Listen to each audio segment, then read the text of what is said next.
It is the early hours of September 22nd, 1914. Deep. The air inside the cramped hull is thick with fumes, every surface slick with condensation. Kapitänleutnant Otto Weddigen, an experienced officer with years in the Imperial Navy, scans the horizon through the narrow eyepiece of the periscope. His crew endured days of foul air and restless seas. Suddenly, Weddigen freezes.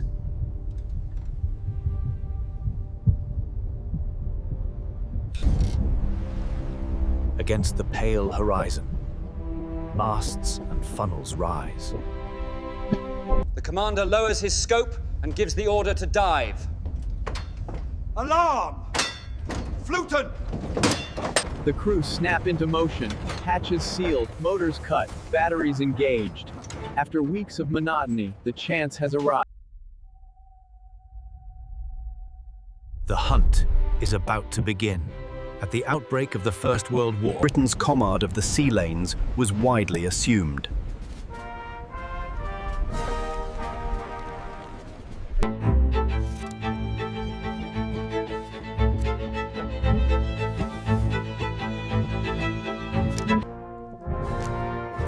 Before the war, skeptics within the British Admiralty had largely... The submarine was seen as fragile, slow, and more likely to serve in reconnaissance than as a decisive instrument of naval warfare. Germany, however, invested in its development.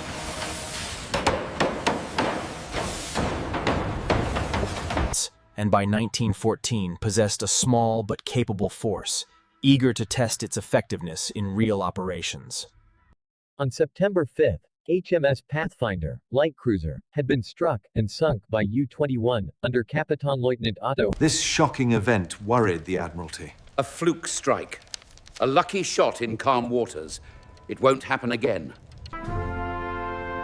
Within this context sailed the vessels of the Royal Navy's 7th Cruiser Squadron, composed of older. The squadron was tasked with patrolling the southern part of the North Sea.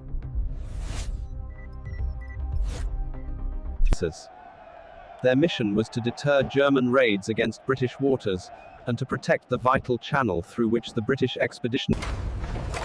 But the ships themselves were relics of an earlier naval era. Built between 1899 and 1902, they displaced over 12,000 tons, were heavily gunned, and clad in armor. Yet, their design belonged to a pre-dreadnought world. Against modern threats like submarines, they were cumbersome and slow, averaging barely 21 knots at full speed. The deployment of these ships reflected a strategic dilemma. The Admiralty was under immense pressure to maintain an Yet, the Grand Fleet could not be risked unnecessarily in such exposed waters close to German bases. The result was that these older cruisers, manned largely by reservists, were dispatched to perform a dangerous and monotonous duty. Admiral Sir John Jellicoe, commander of the Grand Fleet, recognized the vulnerability of the force and suggested adjustments. But the need to show presence overrode these concerns. Conditions on board were difficult. The Cressy-class cruisers had large crews, up to 700 men each, many of them not active. They sailed day after day in straight patrol lines, often at reduced speed to conserve coal. Across the North Sea, German submarine commanders prepared to exploit such weaknesses. Among them was Kapitänleutnant Otto Weddigen, commanding U-9, a veteran officer with years of service in the Imperial Navy. Weddigen had taken command of the boat in 1911 and had drilled his crew rigorously.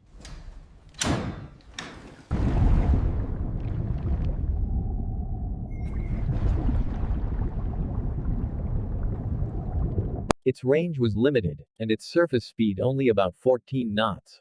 But submerged, it could strike with relative accuracy.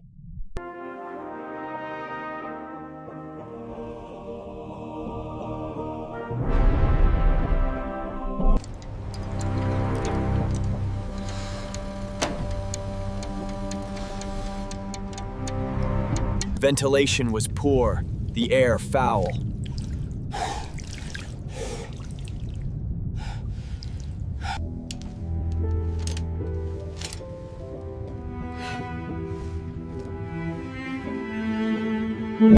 But the potential prize was immense.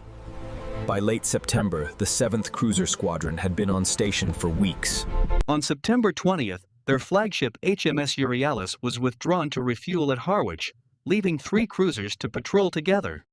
The trio steamed slowly on the morning of September 22nd, maintaining a steady course at about 10 knots. Seas were calm, visibility fair, and the mood aboard was routine. Few expected danger. Reports of submarines were circulated, but without destroyer protection, and with the prevailing belief that armored cruisers were resilient. Meanwhile, U-9 approached the area. Weddigen and his crew had endured days of difficult patrolling with little to show. At dawn on September 22nd, the North Sea had calmed. A north wind that had blown at force 5 during the night subsided, leaving the air clear and the waters smooth. The 3 cruisers, Aboukir, Hogue, and Cressy, were patrolling. Their speed was a steady 10 knots. The squadron steamed in line abreast, each spread across the sea in a wide formation. Special submarine lookouts had been posted. Special submarine lookouts had been posted, ordered to report the telltale feather of a periscope, or the silhouette of an approaching vessel. On each cruiser, a gun stood manned and ready on either side, prepared to open fire at the first sign of danger. Unknown to them, U-9 had been shadowing the area since the small hours. Around 1 o'clock in the morning, Weddigen had glimpsed darkened ships in the night and dived his submarine to 15 meters, continuing westward cautiously under electric power. At dawn, he surfaced 22 nautical miles west of Scheveningen, switched to the petrol engines, and steered south toward the Moss lightship. At 6, his periscope picked out masts on the horizon. As he closed, he realized he was facing 3 4-funneled cruisers spread across the sea, with no destroyers in sight. For a moment, he suspected they might be the screen of a larger force, but no further ships appeared. Weddigen made his decision. He would attack. Rohr 1 und 2 fertig machen. Shortly after 7 o'clock local time, maneuvered into position off the port bow of the center ship, HMS Aboukir. At 7:20 from just 500 meters, Weddigen fired a single torpedo. Los! Seconds later, a tremendous explosion tore into Aboukir amidships on her port side. Water rushed into the engine room, and the cruiser's engines immediately failed. The ship lurched violently, listing 20 degrees almost at once. Signal the squadron! We've struck a mine! Close in to assist! Believing it an isolated accident, Drummond signaled for help from Hogue and Cressy. Damage control parties attempted to counter-flood the portside compartments to correct the list, but the flooding was too rapid. Lifeboats were readied, but only 2 cutters remained aboard, the rest having been landed at the outbreak of war to reduce splinter hazards. 1 cutter was destroyed in the explosion, and the other could not be lowered because steam was unavailable for the winches. As Aboukir settled, whistles blew the order, every man for himself. Abandon ship! Every man for himself! Scores of sailors leapt into the water. At 7:45, 25 minutes after the torpedo hit, Aboukir capsized, floated for 5 minutes, keel up, and then slipped beneath the surface. HMS Hogue, commanded by Captain Wilmot Nicholson, was already steering toward the stricken Aboukir. He ordered half his crew to prepare guns for action, and the other half to ready rafts and hammocks to throw to the men in the water. Boats were lowered as Hogue close to just a few hundred meters. Captain Nicholson hoped to rescue survivors quickly and then steam clear. Beneath the surface, Weddigen saw his chance. U-9 had already reloaded its forward tubes and now crept into firing position against the stationary cruiser. Torpedoes los! At 7:55, from a range of 350 meters, Weddigen fired 2 torpedoes.